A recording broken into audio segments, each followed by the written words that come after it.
Bonjour chers téléspectateurs bénis en Dieu, bienvenue sur le journal de votre chaîne chrétienne la TFC. Nous commençons ce déroulé d'informations par l'Afrique. En Sierra Leone, à la suite des inondations et chutes de terrain qui ont causé la mort à plus de 300 personnes à Freetown, la capitale de la Sierra Leone, on dénote au moins 600 disparus. Les pays tels que le Royaume-Uni, l'Israël et l'Union européenne ont promis de pourvoir aux besoins urgents du drame. Les événements ont eu lieu ce 14 juillet. Suivez le reportage en images. La Sierra Leone lance un appel à l'aide internationale après les inondations et glissements de terrain qui ont provoqué la mort de plus de 300 personnes dans la capitale Freetown. Il y aurait au moins 600 disparus. Israël, le Royaume-Uni et l'Union européenne ont déjà promis de subvenir aux besoins criants. Notre équipe de sauveteurs éprouve des difficultés. Nos voitures et nos ambulances ne suffisent pas pour venir en aide. Les capacités de la morgue sont dépassées. L'établissement avance même le chiffre de 400 morts. Le président Ernest Bai Koroma s'est rendu sur les lieux pour saluer les équipes de secours. J'ai vu les collines, le sommet de la montagne descendre comme un feu. C'était comme un éclair, une tempête, un ouragan. Une bonne partie des maisons ont été recouvertes. Les bidonvilles accrochés aux collines ou sur le littoral ont été balayés par des coulées de boue débordant les systèmes d'égouts. Un plan d'urgence a été mis en place pour éviter toute épidémie potentielle de choléra, diarrhée ou typhoïde.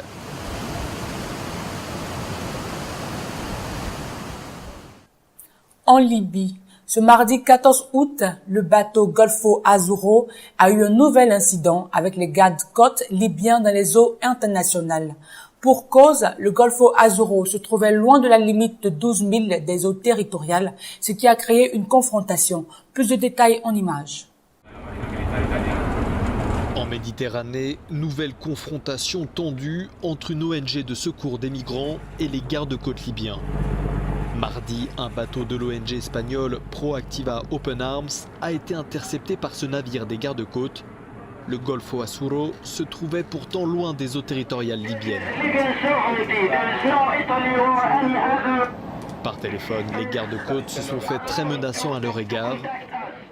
Contactée par Euronews, l'une des responsables de l'ONG raconte. Mardi, notre bateau, le Golfo Azzurro, était en train d'effectuer un entraînement de sauvetage à 27 000 nautiques de la côte libyenne. On était donc dans les eaux internationales. Tout d'un coup, on a vu apparaître une patrouille des gardes-côtes libyens. Ils nous ont approchés à toute allure.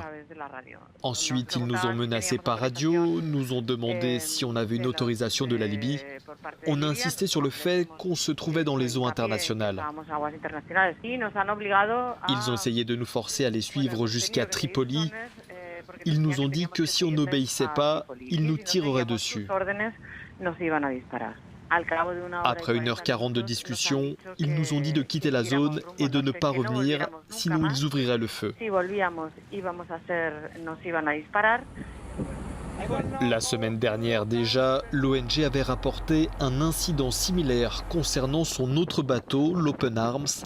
Les gardes-côtes libyens avaient tiré en l'air pour exiger qu'il quitte la zone où il se trouvait.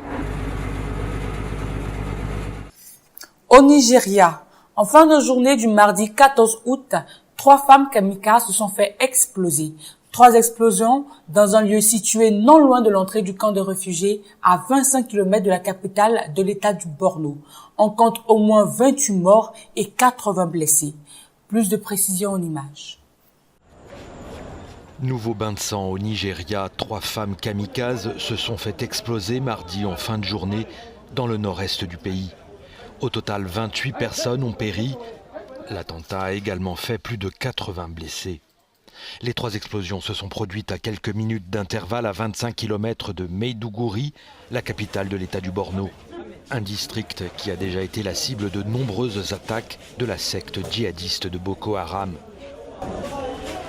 Les victimes faisaient leur marché à l'entrée d'un camp de réfugiés lorsque les bombes ont explosé. La violence a redoublé dans la région depuis que l'armée nigériane a forcé les combattants islamistes à quitter leur base en décembre dernier.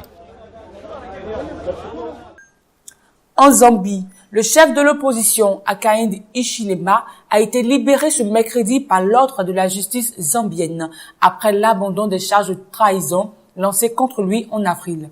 Poursuivi pour trahison, il courait une peine de 15 ans de prison à la peine de mort.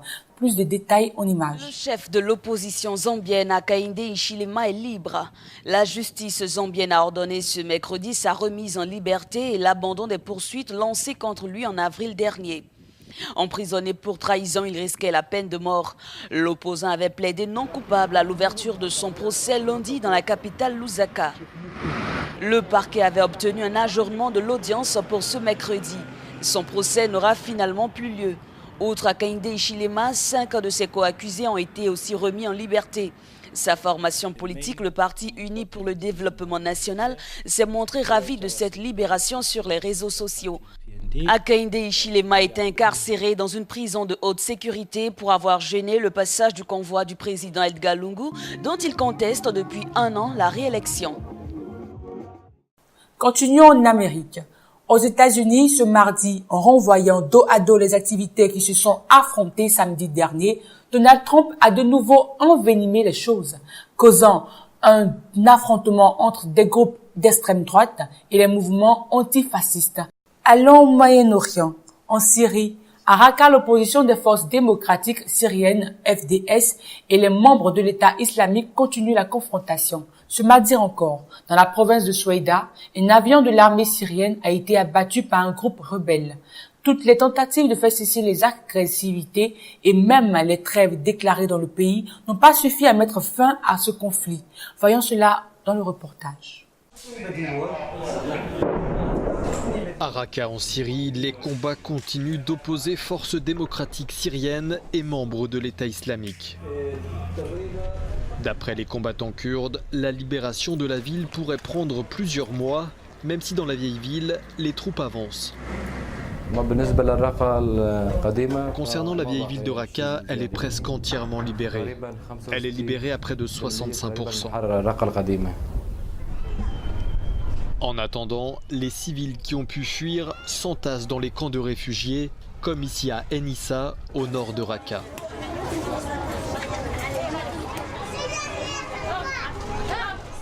Dans le reste du pays, le conflit se poursuit. Mardi, dans la province de Soueïda, un groupe rebelle aurait abattu un avion de l'armée syrienne et capturé son pilote. L'information a été confirmée par l'Observatoire syrien des droits de l'homme.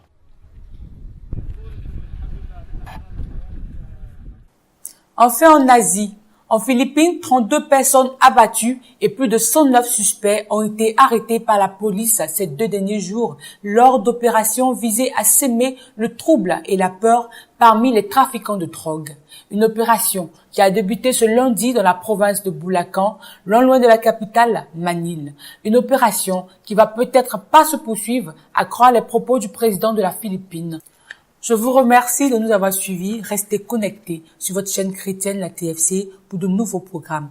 Demeurez bénis en Jésus-Christ.